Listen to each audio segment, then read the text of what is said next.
Greetings, brothers and sisters. Today is June 28th, 2022. It is 8:17 p.m. And we'll be doing our UNIA-ACL Division 421 in Atlanta study group. We'll be looking at two texts.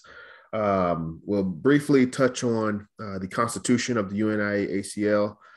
Then we will go into philosophy and opinions of Marcus Garvey, pulling some essays from that text and discussing it. So as always, first thing we do with our meetings, we do the pledge to the red, black, and green flag. So if you would, please put your black fist in the air, find your red, black, and green flag, or picture one in your mind, and repeat after me. I commit my body, mind, and spirit. I commit my body, mind, and spirit to the protection, defense, and security. To the protection, defense, and security. Of the red, black, and green. Of the red, black, and green. Black and green. I dedicate my life to the redemption of Mother Africa. I dedicate my life to the redemption and the liberation of her scattered Black children. And the liberation of her scattered Black children. I accept for myself and my descendants. I accept for myself and my descendants the teachings of universal African nationalism. The teachings of universal African nationalism. And I promise that our children will be instilled. And I promise that our children will be instilled with the purpose and knowledge of themselves as African people. With the purpose and knowledge with the purpose and in order that the cause of our struggle will neither falter nor fail. In order that our struggle will never falter and fail. Until all Black people are free and united. Until all Black people are united. Through one God. Through one God. One aim. One aim. One aim. And one destiny. And one destiny. Race first. Race first. Sister Tania, I know you were with us at last study group. Was there, as you know, I didn't really have a format for philosophies and opinions. I didn't necessarily want to just read it front to back. But what I would like is for members to highlight essays, that are passionate, that they're passionate about. We can read them as a group and then discuss them. But I didn't really have we're not really going to do front to back. So I'm leaning on the members here tonight to give, and future meetings, to let me know what essays we think are critical for us in this time. First thing I want to do is look at our Constitution.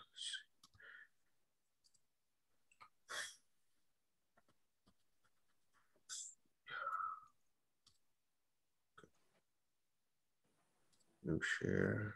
Okay. So I just wanted to share with everybody, based on the Constitution, we do have a requirement. We have a requirement in the UNIA to study the Constitution. And I thought it was like once a month, but according to the Constitution in the section titled Education, it states, the Constitution of the Universal Negro Improvement Association shall be taught to members and officers of each division at least once every 3 months by the president of the division for the good and welfare of all concerned.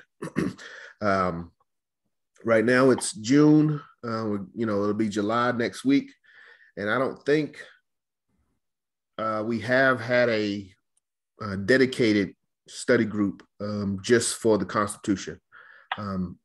That's something that I'll look at for our July meeting, but I wanted everyone to be, because my original plan was, because I thought it was monthly, so I thought we would do Constitution on one study group and then philosophies and opinions on the other study group, or whatever we're studying. But since it's once every 3 months, what I'm going to try to do is just dedicate one of the study groups every 3 months to the Constitution. So just a heads up, next study group, we need to look at the Constitution, because we're behind this year in regards to studying the Constitution once every 3 months. Any questions, comments on that and upcoming study groups?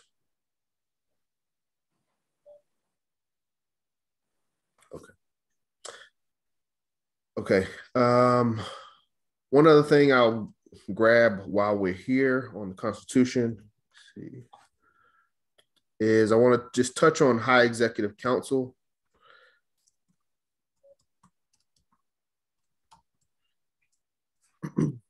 This is the meeting that we will be hosting in April. Let's see, where's I thought they had a whole section. Okay, let's see. HEC.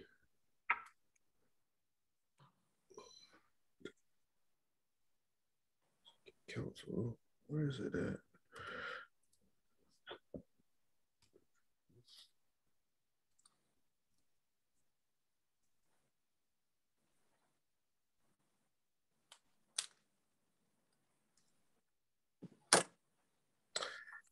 I'll just read this.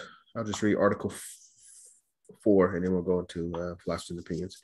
So Article 4 of the Constitution is titled Officials, Officers, Elections, and Appointments. I'm not going to read the old stuff. I'll just read the new amended stuff.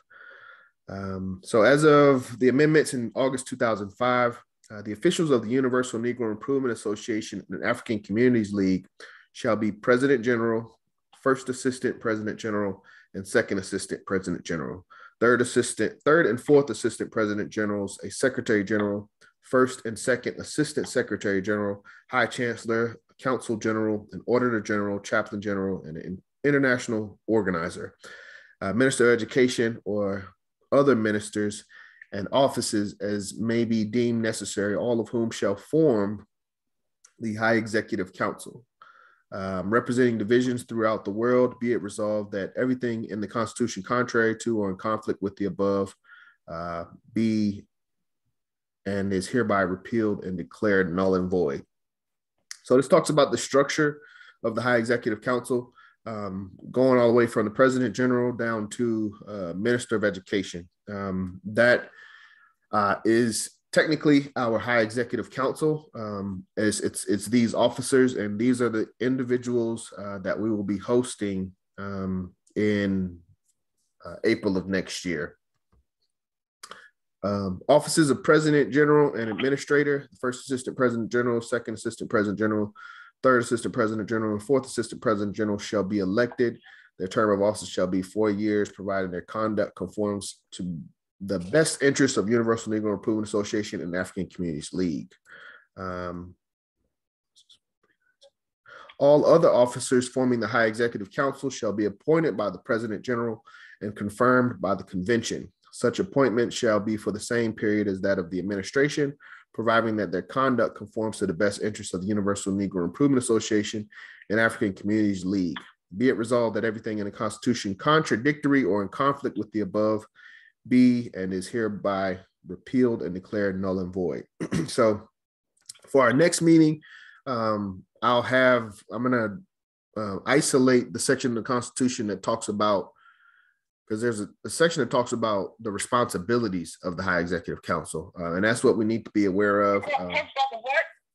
The responsibilities of the High Executive Council.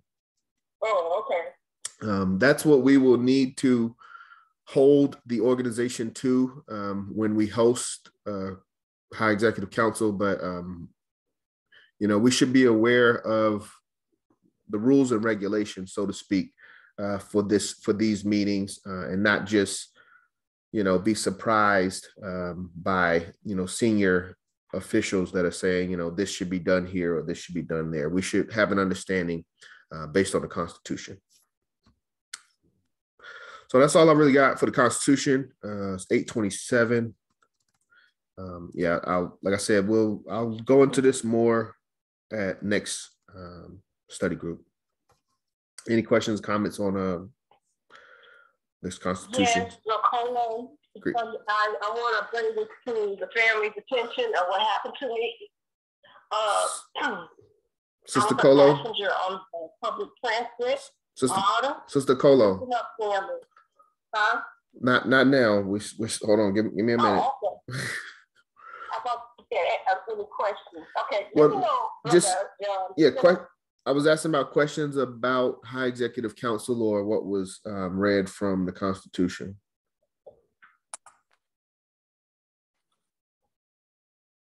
Okay. Yep. Okay. So were there any essays that anyone was aware of in Philosophy and Opinions that they would like to highlight, or are we just, is everybody okay with my recommendations?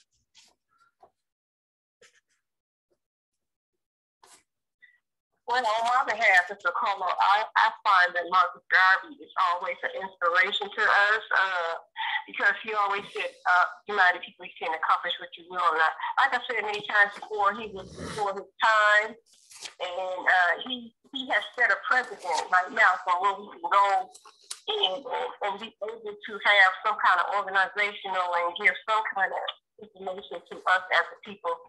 And, I stand with that. I don't know what nobody else has to say, but if it hadn't been for Marcus Garvey setting this in place, he wouldn't be on the phone. Like I said, he was my hero. My brother was born on his birthday, August 17th. So, like I said, he came back to Malcolm, and so anyway, he's already set something in place. If you notice some of his speeches, that's what he said, something should be set in place. Like, we didn't have governors, we didn't have military, we didn't have, and then it was right along with Black Wall Street, but I'll let somebody else say something. Yes, thank you, Sister Okolo. Yes, that is, Marcus Garvey is the primary reason why we're all here. His legacy, his teachings, his inspiration is what we still try to uphold, as well as bring to completion. We know that he couldn't do all of the work in one lifetime, so it's up to us as his followers to carry on that work. So, thank you, Sister Okolo.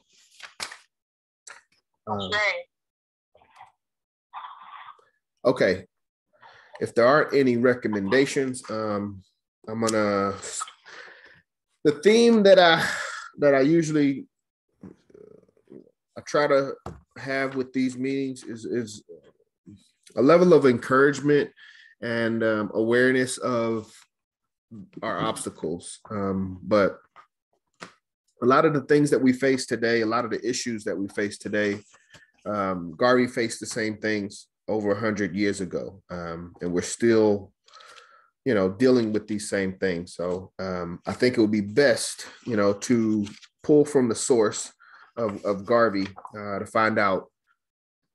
That's what the topic of the study group is the philosophy of Marcus Garvey. So we live in this time, we live in a modern time, but can we pull the philosophy of Marcus Garvey from the early 1900s to benefit us and to help us in modern time? So the first essay I want to go to is on page 49. This is in volume 1 of Philosophy and Opinions of Marcus Garvey. Title of this essay is Lack of Cooperation in the Negro Race. Lack of cooperation, mine says Negroes who seek social equality. You in volume 1? You said on page, what page? Page 49, volume 1. Let me see. Might it be? What does yours say? Hold on, let me get the right page. Okay. You got it? You got it, Lady President?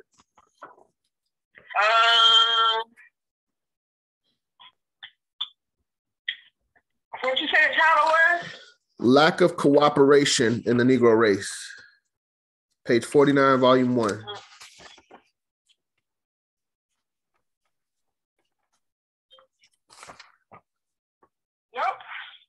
I can see where you're coming from. What was that you said? Go ahead. Okay.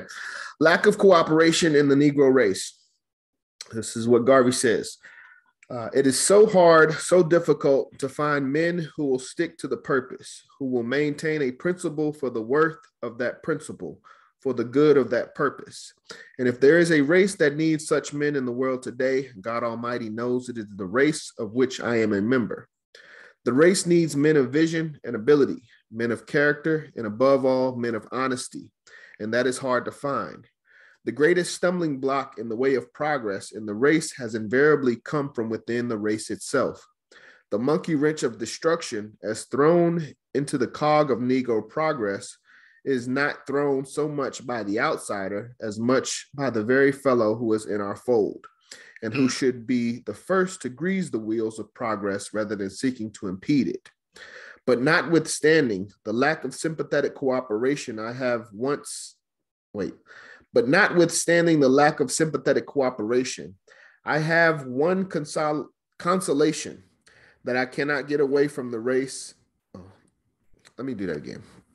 But notwithstanding the lack of sympathetic cooperation, I have one consolation that I cannot get away from the race. And so long as I am in the race, and since I have sense and judgment enough to know what affects the race affects me, it is my duty to help the race to clear itself of those things that affect us in common. So a short essay, but basically Garvey saying, and he kind of repeats this thing because he had another essay called Traitors, but it just talks about how, even when you look at Garvey in his time, the assassin that tried to kill him was a black man. The people that sabotaged the Black Star Line were black people. The out of the 5 forces that worked against Garvey, one of them is integrationists under W.B. Du Bois and the NAACP, which are black people, and the other, the 5th enemy or obstacle against Garvey was people of our race, that worked against our race. So, I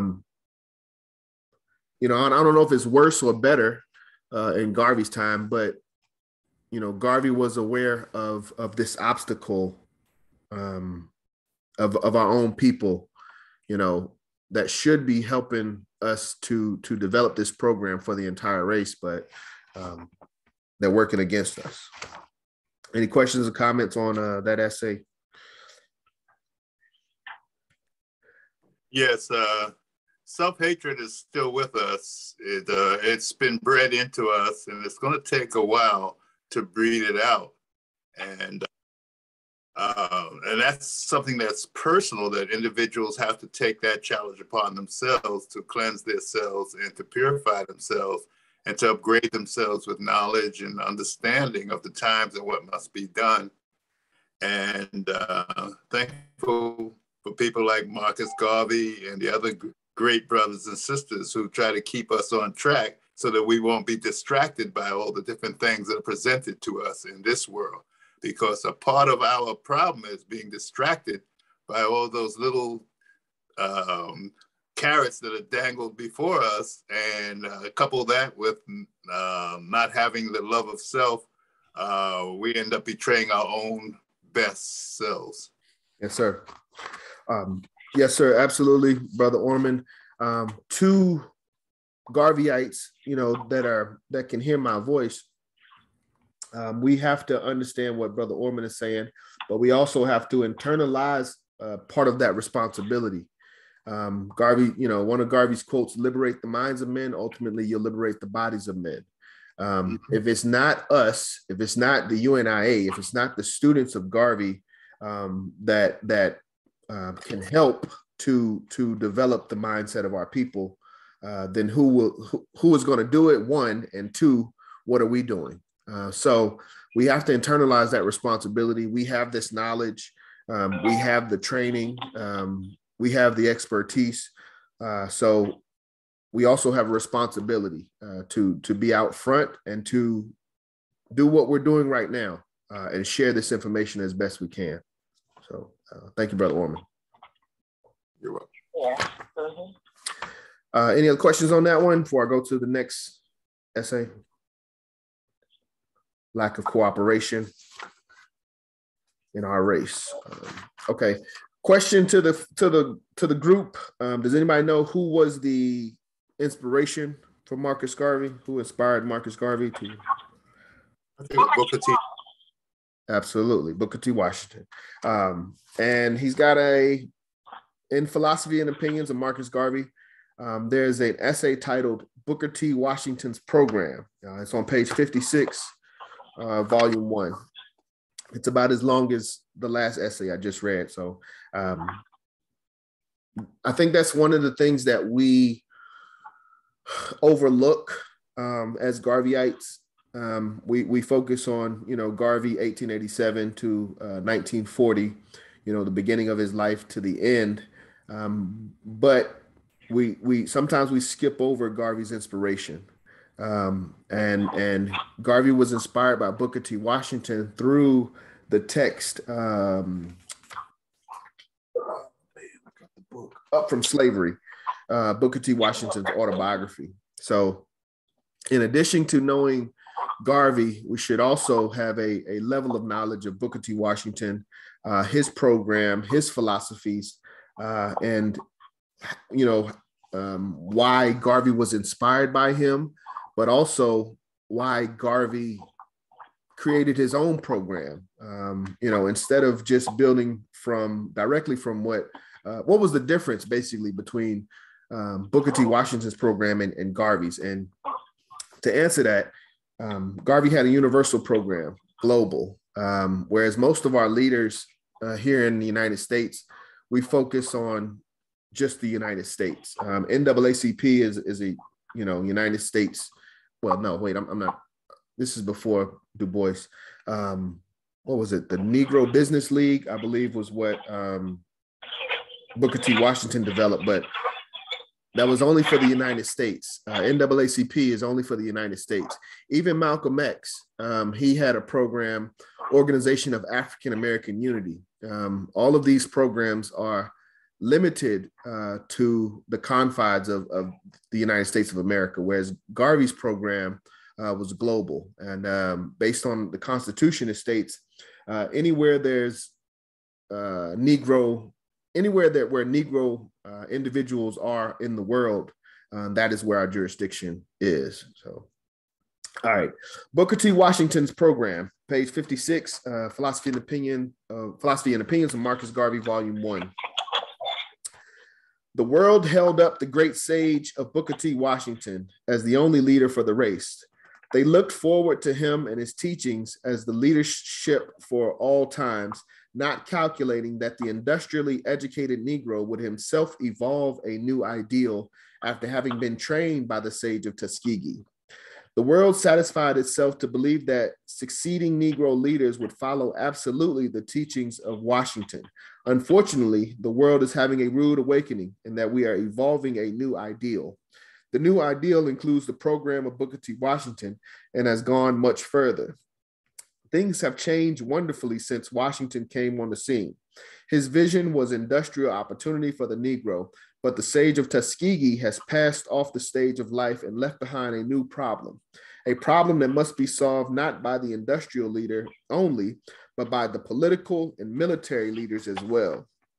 If Washington had lived he would have changed his program. No leader can successfully lead his race of ours without giving an interpretation of the awakened spirit of the new Negro, who does not seek industrial opportunity alone, but a political voice. The world is amazed at the desire of the new Negro, for with his strong voice, he is demanding a place in the affairs of men. So that's the essay on Booker T. Washington's program. Basically, from what I pull, and this is something that we need to do as well, he's trying to evolve the program of Booker T. Washington. Booker T. Washington was focused on industry, but Garvey says we also need to have a focus on political and military as well. And as a modern day Garveyite, I would add, in our time, 2022, we need to be leaders in technology as well. Leaders in technology, that's right. Garvey said science and religion. He said something about science and religion are the only hope to get us away from modern materialism. That's a paraphrase. It's not the best, but Garvey even knew, and he talked about science par excellence in a lot of his famous speeches. So I think that's the takeaway that I get from this is an understanding that even, Booker T. Washington passed in 1915. I don't know exactly when this essay was written, but Garvey passed in 1940. I'm assuming this is probably 1925, so within 10, 15 years after the passing of Booker T. Washington, Garvey was already thinking about the evolution of the program, and that's what we have to do. And I have to be better at that as well. We've been very strict. The best word I can think of is conservatives, but not from an American political sense, but sticking to the principles, sticking to the text, sticking directly to the legacy of Garvey. But we do need to update that strategy. So that's all I wanted to say. Any questions or comments on Booker T. Washington's program?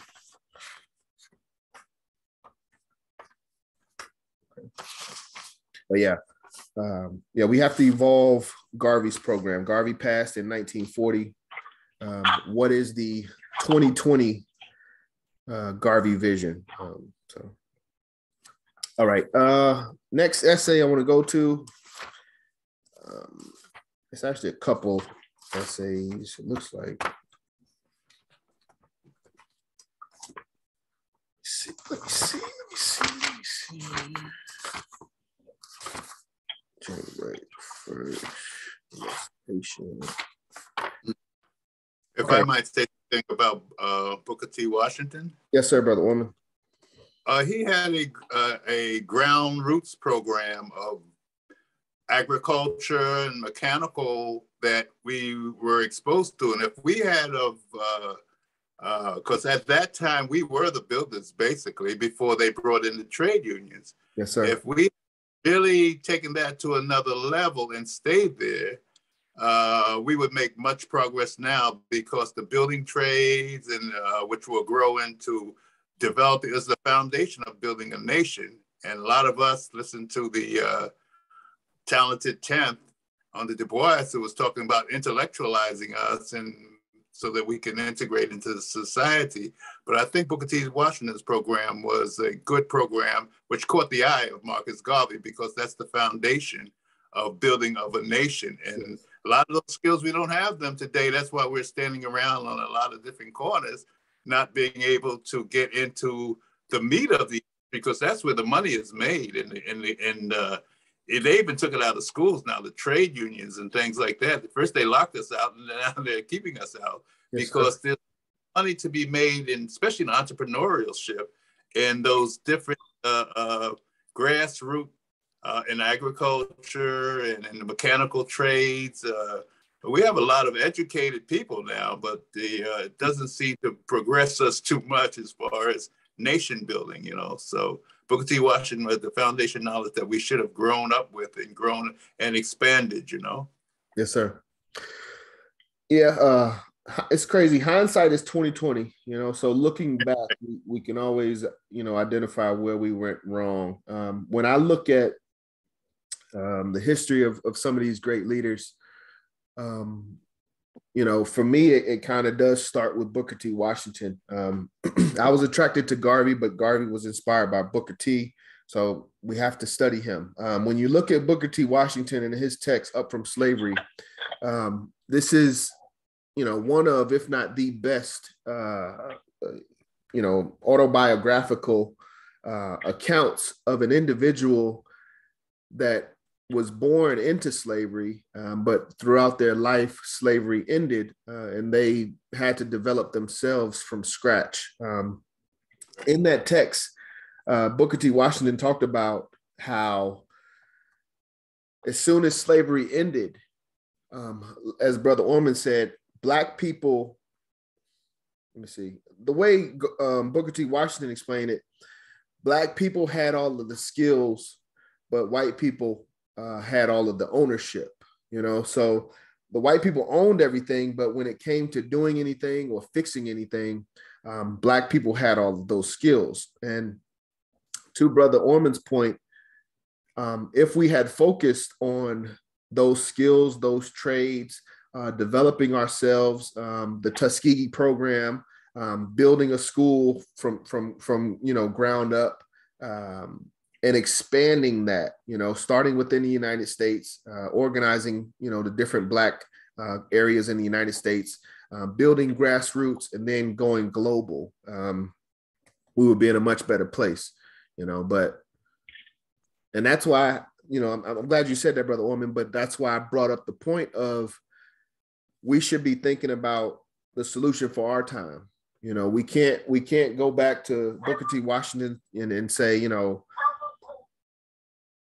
we're gonna build brick or create bricks and that time. I mean, we can still do those things, but we have to come into the time that we're in, and we're in a technology age right now. So if we're just focused on those skills, we will still be behind from a technology standpoint. But you have to understand, he spoke to the need for the people during that time.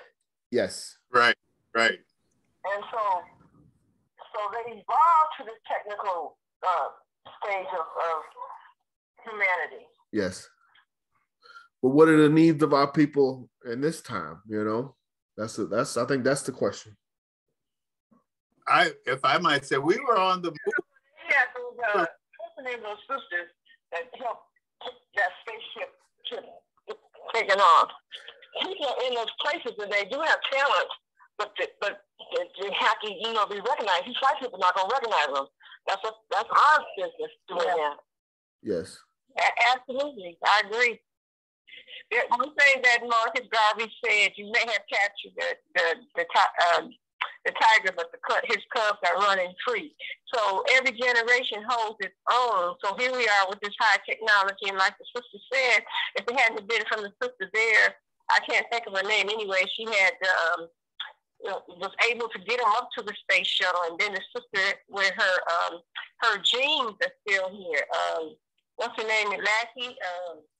Henrietta Lacks. Anyway, the woman, Henrietta Lackey. They're still, you know, so, you know, that should show you that, you know, we're the chosen people, however you want to say it. We're gifted with so many skills, but they never gave that to us. So her sales still live today. So I mean, you know, what can you say? And now her family has a lawsuit for them going in doing that to her. But I don't want to change the subject. I just wanted to say that every generation holds its own, and that's what Marcus Garvey meant. Where they may have got the tiger and his cubs are running free. So every generation holds its own because of what he set in. He left the president.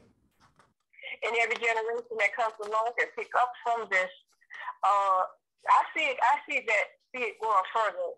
UNIA getting further sometime this year, and maybe later on in the years to come, because of what he put in place, you know. So we just have to remember him, remember his day, you know, whatever. Respect him as our ancestors, and Booker T. Washington too, you know, because you know, his inspiration could have came that way, you know, for a reason.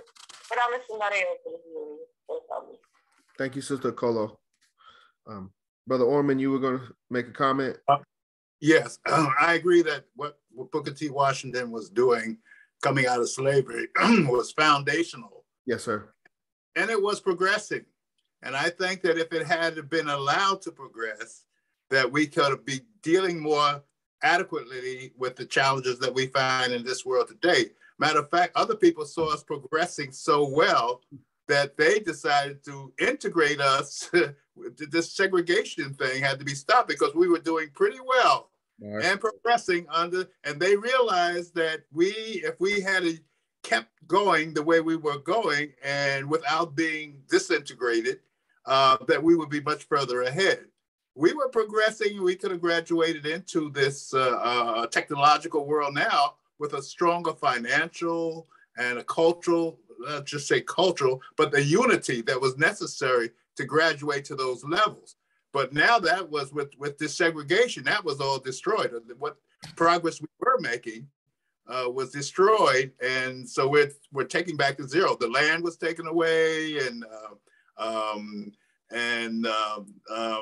we were sold a bill of goods, I'd say, by the intellectual Negroes about this integration thing. I know Martin Luther King was looking for equal rights, but he wasn't looking for that which was this disintegration thing or integration thing. Even though he talked about equality, he wasn't talking about, you know, giving up what we had, as far as I can understand, in exchange for just being a token in another man's society.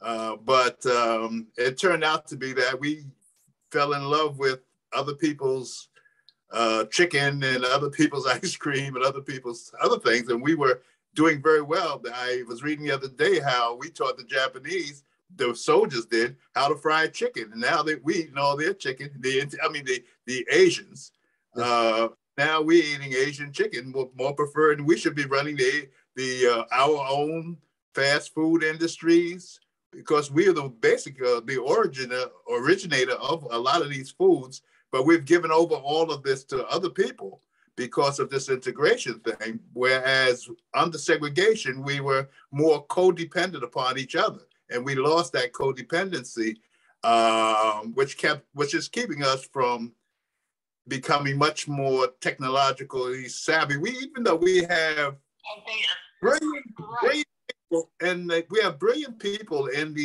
other people's industry, yes, but they don't work for us. Yes, sir. They work for somebody else, and that's what integration did. They took all of our brain power and they harnessed it behind another plow, and they're using it. Matter of fact, in a lot of instances, they're using it against us because of people who have been so-called educated in the best schools now. Look at Clarence Thomas. Now we have a guy he's on the Supreme Court, and we have a lot of other people that we could point to now who we have put into positions in another man's society, but now they've been used as a weapon against us. So we have a lot of organization to do. Pardon for running on like that. Race first. Thank you, Brother Orman. 1 second. Okay.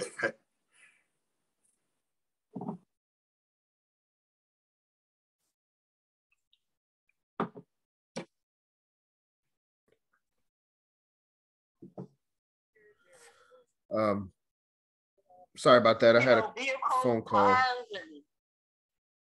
you know, and a lot of the people from Black Wall Street, as I said before, were Garvey. You know, so, you know, and you see what they did to that community. Yeah. Don't get down. They took the airplanes in and bombed the buildings. Well, yeah, and that's white America for you. They not only have done that to Greenwood, they did it to every single town just about that that Black folks came together and tried to make. And now, even in California, they have a town called Allensworth. It's up in Northern California, close to Bakersfield. But what they do, they destroy their community. They even tainted the waters or something. They didn't even send water to the community. Or they developed a way to keep the community from having water. Then the brother got hit by a streetcar in LA. But every single city that the Black community has tried to develop throughout our time here in America, they have destroyed it. Yes, ma'am. And they made Allensworth a what do you call it when the state has a place where you can go check it out? State park or something. Where you can go in there and see how the people lived back in the day. Thank you, Lady President. It's almost 9 o'clock. We got about 30 minutes. I wanted to get a couple, see if I can get a couple more. And I know, Sister Okolo, you need a few minutes to share with the family. Yeah. So let me jump to the next. Let me jump to the next essay. And this one's kind of long. Starts on page 63. Title of this one is "Shall the Negro Be Exterminated?" Ooh. Shall the Negro be exterminated? Oh yeah, I see it. So okay, I'll start. Shall the Negro be exterminated? The Negro now stands at the crossroads of human destiny. He is at the place where he must either step forward or backward. If he goes backward, he dies. If he goes forward, it will be with the hope of a greater life. Those of us who have developed our minds scientifically are compelled by duty to step out among the millions of the unthinking masses and convince them of the seriousness of the age in which we live. From Adam to Eve, we are either on the way to a higher racial existence or racial extermination.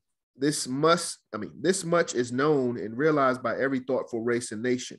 Hence, we have the death struggle of the different races of Europe and Asia in the scramble of the survival of the fittest race.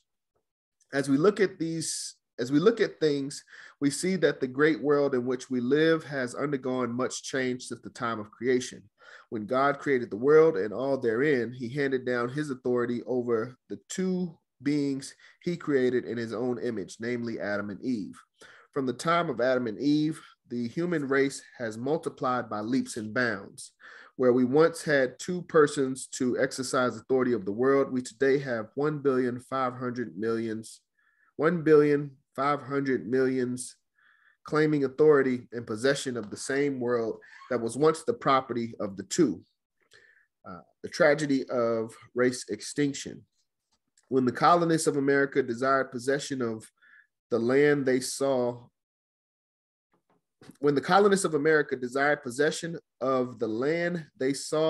that a weak Aboriginal race was in their way. What did they do?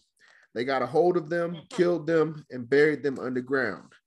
This is a fair indication of what will happen to weaker peoples of the world in another 200 or 300 years, when the stronger races will have developed themselves to the position of complete mastery of all things material. They will not then, as they have not in the past, allow a weak and defenseless race to stand in their way, especially if in their doing so, they will endanger their happiness, their comfort, and their pleasures. These are the things that strike the thoughtful Negro as being dangerous. And these are the things that cause us who make up the Universal Negro Improvement Association to be fighting tenaciously for the purpose of building up a strong Negro race so as to make it impossible for us to be exterminated in the future. Make it impossible for us to be exterminated in the future to make room for the stronger races, even as the North American Indian has been exterminated to make room for the great white man in this North American continent. The illiterate and shallow-minded Negro who can see no farther than his nose is now the greatest stumbling block in the way of our race. He tells us that we must be satisfied with our condition, that we must not think of building up a nation of our own, that we must not seek to organize ourselves racially, but that we must depend upon the good feeling of the other fellow for the solution of the problem that now confronts us. This is a dangerous policy, and it is my duty to warn the 400 million Negroes of the world against this kind of relationship. A leadership that will try to make Negroes believe that all will be well without their taking upon themselves the task of bettering their condition politically, industrially, educationally, and otherwise.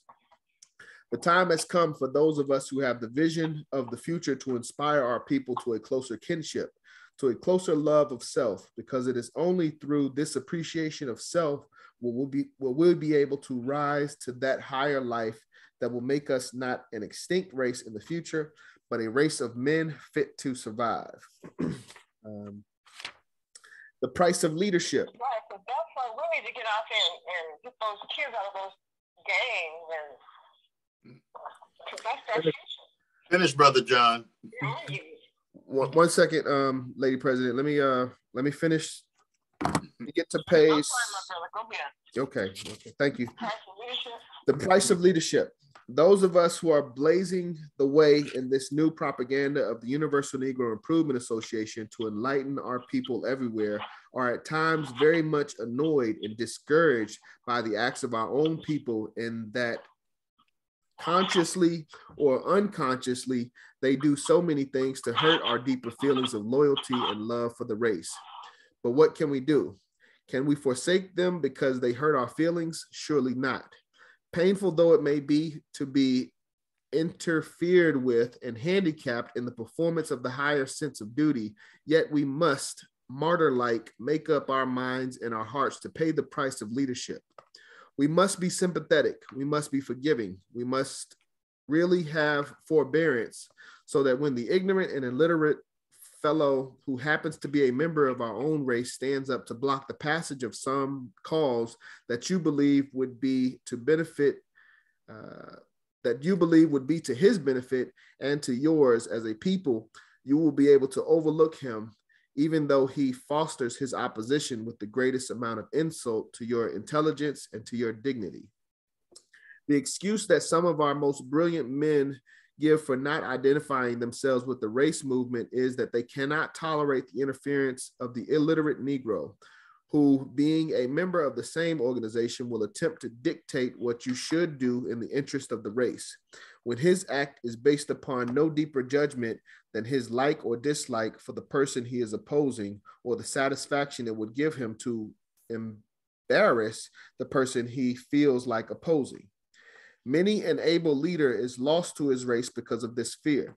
And sometimes we must admit the reasonableness of this argument. But as I have said, leadership means martyrdom. Leadership means sacrifice. Leadership means giving one's personality, giving up one's personality, giving up everything for the cause that is worthwhile.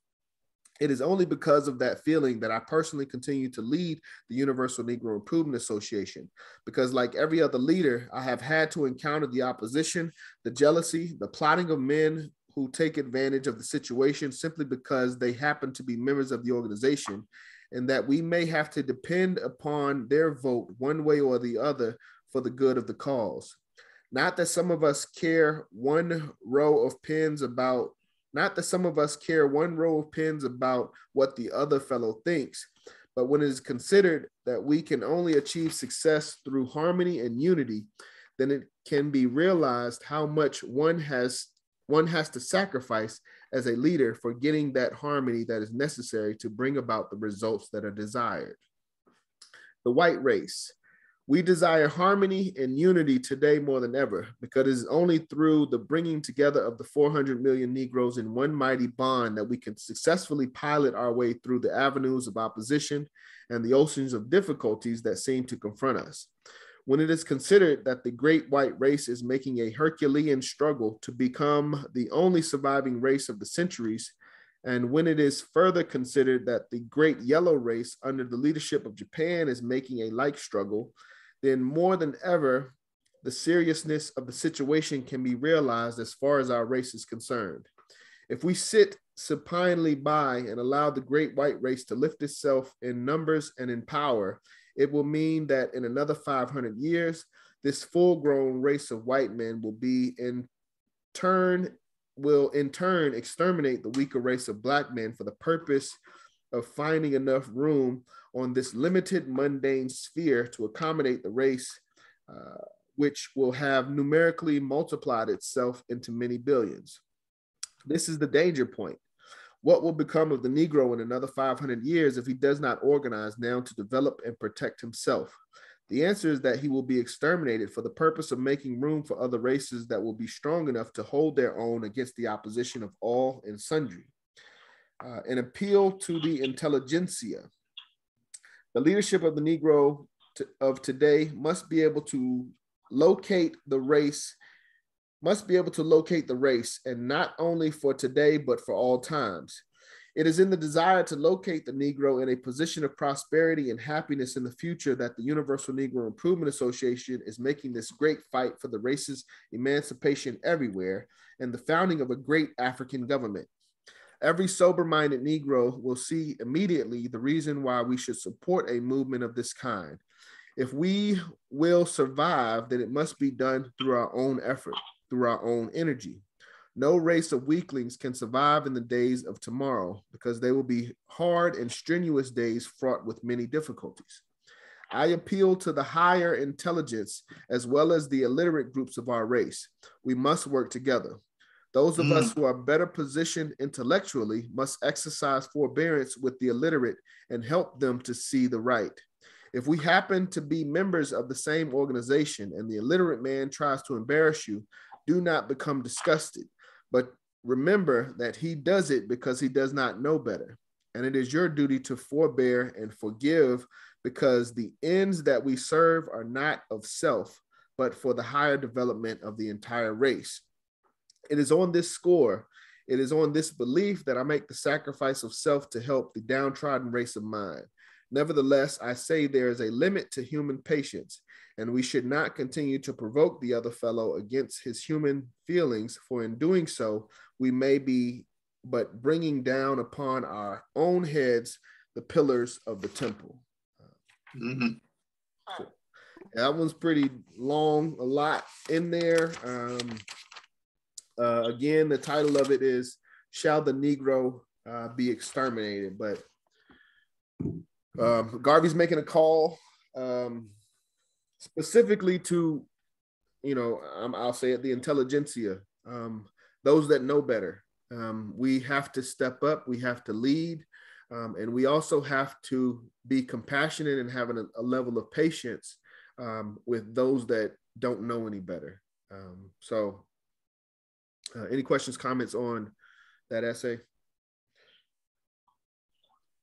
If I may. But I'm just wondering why he so much wants to call us Negroes and not Africans.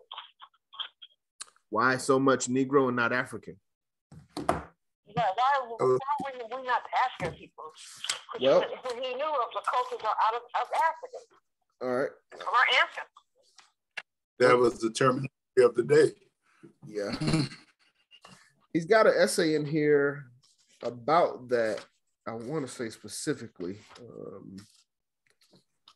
yeah, it was the terminology of the day. From a racial standpoint, let me see. Let me make sure I'm saying this right. Yeah, from a racial standpoint, my understanding is only 3 major races: Caucasian, Mongoloid, and what's been considered Negroid. African noise. That's one of my kids' bus. Everyone Negroid. Where's African noise? Where's people African? Well, that would be something that we as a people need to come together. That was revolutionary mind in the 60s. I'm telling you. Yeah. Okay. Yeah, Garvey was about extermination. You said Garvey was about extermination? No, the article was about that you read was about extermination. Yes, sir. Not about what we are called. Yeah, what do we call ourselves? Africans. Well, go ahead, my brother. I'm sorry. and we're well into the extermination process right now. Yes, sir. At Durban, Bill Gates classified us as useless eaters, and they're planning on removing billions of people off the planet. We're under attack in every manner, from the food we eat to the air we breathe to the water we drink. And we've been turned against ourselves so much that we've been literally turned inside out. So the extermination is well underway. Will we survive it? Is another question. It's going to take a radical change in our mentality and our beings in order for us to survive the insanity that swirls around us. It looks like a very difficult road, but we have to be optimistic, because that's the only thing that will get us to the end of the road. So yes, we are in an extermination phase, and if we don't realize that, then we're gonna have a serious problem down the road, little piece. We're not gonna be here to have a problem. What's so interesting about even the creation of the Planned Parenthood and women being able to afford one way how they were get rid of us, you know? Yes. Yeah. I mean, I think we all are aware of what Garvey's trying to say and where we are in regards to that statement. So we're in the midst of extermination, and we have to figure out, you know, what we're going to do in this time to make sure our race can survive, you know, for the next thousands of years. Mm-hmm.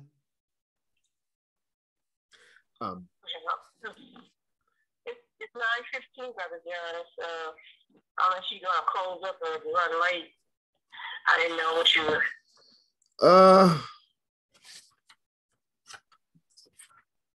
You wanted to go ahead and share? Yeah, okay, listen up, family, and listen. My life was endangered on February 22nd of this year on the public transit. As y'all know, MARTA. I just want y'all to know that they really do not have a public safety, and it is really not safe to ride. One driver, about 50 people on that bus. On February 27th, my life was endangered. The bus driver lost control of the bus. We and others was trying to help her. I thought she was having a seizure. I was looking for a spoon to put in her mouth when I looked up and seen two semi-trucks. That's when I realized I was on this bus. I realized that I was on the bus. I feared for my life and jumped out the window. I told the other brothers and sisters it's time to get off, and I got out the window. We were at the mercy of one person who was totally out of it. The bus driver had anywhere from 30 to 50 people live in their one hand, and she couldn't open the doors. We could not get out. It took the ambulance and the police about 17 minutes. But it would have only took 1 second if her feet had fell on the gas, and I managed to get out. What I'm trying to convey to y'all here is that, listen up, family, this is a class action case and falls under public law. I was injured by climbing out the window. My knees and legs were bruised. I went to my doctor and said some poor ligaments, you know, and it falls under personal injury. What I'm trying to tell y'all is that it's in violation of our civil rights and human rights. We pay taxes to have public safety. Rosa Parks, nickels and dimes are still in the coin machine. We deserve public safety as a citizen from the public transit, and we deserve it. Now we're in the 21st century. What I'm saying is, when the bus driver lost control of the bus, MARTA should have had a second person to step in and take that person's place, because if it happened again, we might not be as lucky. A lot of people don't know that. We couldn't get out of the doors. There was two other sisters there. I got the bus camera video, and I also took pictures. What I need, I'm trying to get a civil rights attorney to make this. MARTA is $1 billion corporation, y'all, and we need to get public safety and stop violating. They need to stop violating the Black community's civil rights and human rights. You know, the public safety is the violation of civil rights and of our human rights. It's taxes. Like I said, I'm looking for a civil rights attorney. I don't know if you talked to Attorney Molly Moore, Brother John yet. Not yet. I have not. I couldn't catch him yesterday. Okay. Okay. So it's also a class action. Tell your family and friends it is not safe. If something happened on that bus and they only got one driver, you got 50 people lives in their hands. And I believe Marta have known this for years and had done nothing about it until it just took one person to get hurt. And I'm trying to voice my opinion to y'all, especially in the Black community, because we couldn't have been too much luckier than what happened there. I'm saying maybe the ancestors chose me to bring this to y'all's attention. I have a video camera of the bus, and I want to set up somewhere where you all can see it. I don't know if I should want to go to YouTube, or maybe we could just try to find a place where we can show the video. Hopefully we can set up something there at the core like we did with the ancestors event that we had. So I'm looking for y'all, to have some support, and make sure you tell your family and friends, because it's in violation of our civil rights and our human rights. It could have been a white person on that bus in the same situation. I had to climb out of that window. I injured my knees and my legs. I went to my doctor. I've been in several hospitals and been in okay. So anyway, the therapy. So I'm ending out of that now, and I'm trying to get an attorney. Hopefully, we can get someone in civil rights or something like that. So y'all keep an eye out and try to be safe. Don't let everybody put your lives in their hands, because it might not. Like I said, we were trapped. We couldn't get out the window. There were two other sisters there, and they wanted to get into a class action lawsuit, but we couldn't find an attorney to represent us, and so that's why I was bringing it to the brother here, so that people will know what's going on. And Marta is raising the bus fare up to $275 in January, and they got new buses. So y'all want to look out for that. And not only with the high gas prices, a lot of people gonna park their cars and get on the bus. And see, they're not aware that Marta don't really have a public safety. It's your life is in that one person's hand driving that car. What I'm saying is they should have had a second person when that happened to set in and take over driving that bus. Anything could have happened just in a split second. And it took them about 17 minutes to get there. So I'm looking for an attorney. Hopefully I can get something, set in process, far as the personal injury and the civil rights violation. I know we got to have some good Black attorneys out there that will look into that, because that falls under public endangerment. It's the statute of 120, stat 25, and then it falls under public law, statute 88-35278, statute 241. And it's all under civil rights. Like I said, it can be it could be a class action case, with the two sisters in here, just the people wanting to speak out and make sure their family and their children is safe. It just so happened that it didn't go all the way up to the semi-truck, but we were locked in. We couldn't get out, so I had to climb out the window. I told the others, it's time to get out, y'all, So anything could have happened. I'm just letting y'all know that it's really not safe. It's really not safe. So if y'all have any questions or whatever, you can call me at my telephone number, 470-357-8890. And you can email me, patriciaguy4444@gmail.com.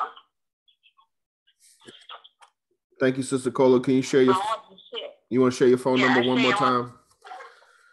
Yeah, the call number is 470-357-8890, and my email is patriciaguy4444@gmail.com. Okay, as soon as I speak with Brother Mawuli, I'll let you know. But if anybody is aware of any civil rights attorneys in the Georgia, Atlanta area that can help out Sister Okolo, please reach out to her. Thank you, Sister Okolo. Even in the bus driver manual, there's nothing about more than one driver. I guess that's usually all they have is one. Yeah. Yeah, that's what I'm trying to tell y'all. If something happened to that one bus driver, y'all gone. Because we couldn't drive the bus, and she couldn't open up the doors to let us out.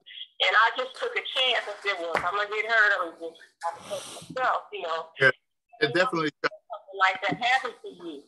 And see, a lot of people have been in the accident there with the bus, but they don't say nothing. Back to Marcus Garvey.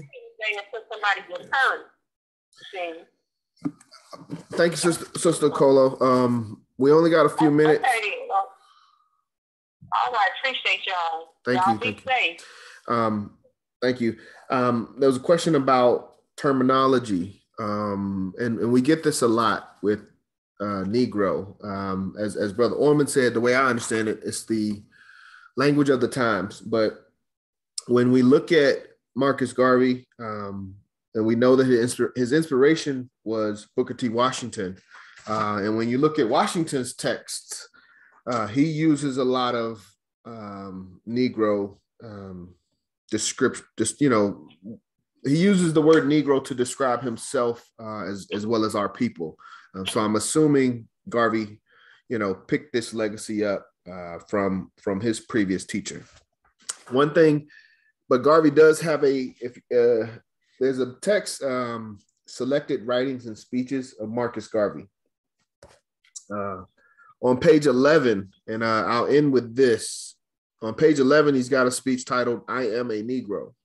But I think this may, give some background as to his thoughts on Negro and African.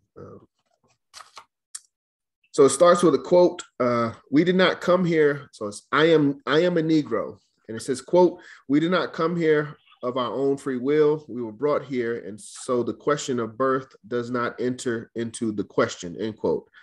This is from his closing address to the jury at his trial, New York City, June 15, 1923.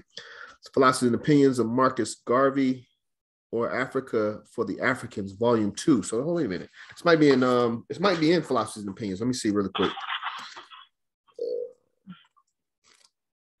It says in Volume 2, essay titled, I Am a Negro. Trying to get my... What about man know thyself? Let me see.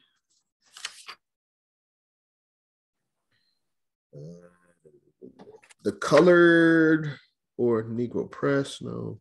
Negro's Place in World Reorganization. Who and What is a Negro, page 18. All right, I'm not going to do all that. We don't have enough time. So it's a couple pages. I'm going to see how much I can get through in these minutes. So Garvey says, I am a Negro. I make absolute no apology for being a Negro because God created me to be what I am, and I am so will I return to my God, for he knows just why he created me as he did. So, gentlemen, you will understand that behind the whole business proposition lies the spirit of the movement. I have no time to go into the work of the Universal Negro Improvement Association, but I say this. I know there are certain people who do not like me because I am Black. They do not like me because I am not born here through no fault of mine. I didn't bring myself into this Western world. You know the history of my race. I was brought here. I was sold to some slave master in the island of Jamaica, some Irish slave master who subsequently gave my great-grandfather his name. Garvey is not an African name. It is an Irish name. As Johnson is not an African name. Garcia is not an African name. Thompson and Tobias are not African names. Where did we get those names from? We inherited them from our own slave masters, English, French, Irish, or Scotch. So if I was born in Jamaica, it was no fault of mine. It was because the slave ship which took me to Jamaica did not come to the American ports. That is how some Negroes of America were born in the West Indies. We did not come here of our own free will. We were brought here. And so the question of birth does not enter into the question of the Negro. It was a matter of accident. Will you blame me for the accident of being a Jamaican Negro and not an American Negro? Surely you will not. There is a bigger question involved. It is a question of race. What are you going to do with this question of race? You may sit quietly by, but it is going to be serious later on. And that is why the Universal Negro Improvement Association is endeavoring to assist you in solving the Negro problem by helping the Negro to become better, enterprising, independent politically, and by having a country of his own. If you follow me down the ages, you will see within 100 years, you are going to have a terrible race problem in America. When you will have increased and the country will become overpopulated, it will be a fight for existence between two opposite races. The weak will have to go down in defeat before the strong. In the riots of Washington, East St. Louis, Chicago, Tulsa, study the race question, and you will find that some serious thinking must be done now to solve this problem. Otherwise, our children will be confronted with it. Do you know when you want bread and the other fellow wants it? When there is only one loaf, what is going to happen? Enmity and pressure is going to spring up and a fight will ensue. That is why the Universal Negro Improvement Association has started this proposition to redeem Africa and build up a country of our own, so as not to molest you in the country your fathers founded hundreds of years ago. Some Negroes believe in social equality. They want to intermarry with the white women of this country, and it is going to cause trouble later on. Some Negroes want the same jobs you have. They want to be presidents of the nation. What is going to be the outcome? Study the race question, and you will find that the program of the Universal Negro Improvement Association and Black Star Line is the solution of the problem which confronts us, not only in this country, but throughout the world. I'll stop there. It's got like a page and a half additional, but I don't want to go over time. But in essence, I mean, for me, I don't think it's about, we can come together and decide what we want to call ourselves. I know we have a long history, Kemites, Nubians, Moors, African-American, colored, Negro, Black, and now we're doing indigenous and all kinds of things. So, whatever we want to come together and call ourselves, I'm fine with that. I tend to identify myself as a Garveyite and an American African. But I don't have any issue with the term Negro. I know that this term was also used by Sheikh Anta Diop when he did his racial analysis of the kings of Egypt, and proved, that the Egyptian pharaohs were actually melanated and or of Negro bloodline. But for me, brothers, for sure, African blood. Yeah, but for me, that's semantics. I don't think I don't know. That may be where we win or lose is in a name. If we get the right name, then everything else will solve the problem. But I doubt it. I think it's going to be some work, some teaching, in order for us to change our situation, not just changing our names or what we call. Make no difference what they call you. If you're not taking care of your business, it don't make no difference whatsoever. So we got to hear him well. Oh, say that again. If you're taking care and organizing and becoming a people, it doesn't make any difference what you call yourself. Your signal's a little weak, Brother Orman, so it's a little choppy, but we got you on that one. Oh, okay. I got to sit up closer to the microphone here. It is 9:31. I told you, I didn't want to hold everybody too long. So at this time, I'll open the floor for any questions or comments before we move to close. Race first, Dr. Sharon. Yeah, I'm sorry I came in a little late, about half an hour into the meeting, but I was working on my website that I thought they had deleted. I managed to restore and update it during that half an hour. Okay. And Yeah, it entails references for lawyers. It has sovereignty. It has history, various documents, like the United Nations rights of indigenous people, human rights documents, or what have you. And it's available for anybody who wants to use it, who needs it. That's why I restored it. I figure, that's one of the things that we vitally do need, but it's okay. Hopefully they won't charge me too much if they decide to start charging me for the website. Maybe I can maintain it on my own, but that's okay. Raise first. Raise first. Thank you, Dr. Shams. And Dr. Shams' website is Not Helpful USA Legislations People.bravesites.com. He put a link in the Zoom chat. Not Helpful USA Legislations People.bravesites.com. Thank you, Dr. Shams. Mm-hmm. Any other questions, comments before we move to close? Well, I just want the family to know that they can look for my video about the bus camera. It will probably be setting it up on YouTube or try to get down back to the core so the family can see exactly what I'm talking about.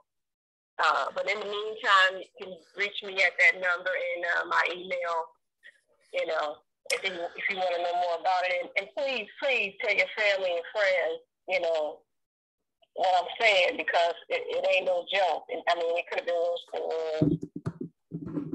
Understand. Do you have the video already, or you have to put it together? I do. I have the bus camera video. I have it. I was hoping we could do something at the core, set up something, probably, I don't know what the 23rd of July is going to bring, but I think y'all going to Detroit or something like that.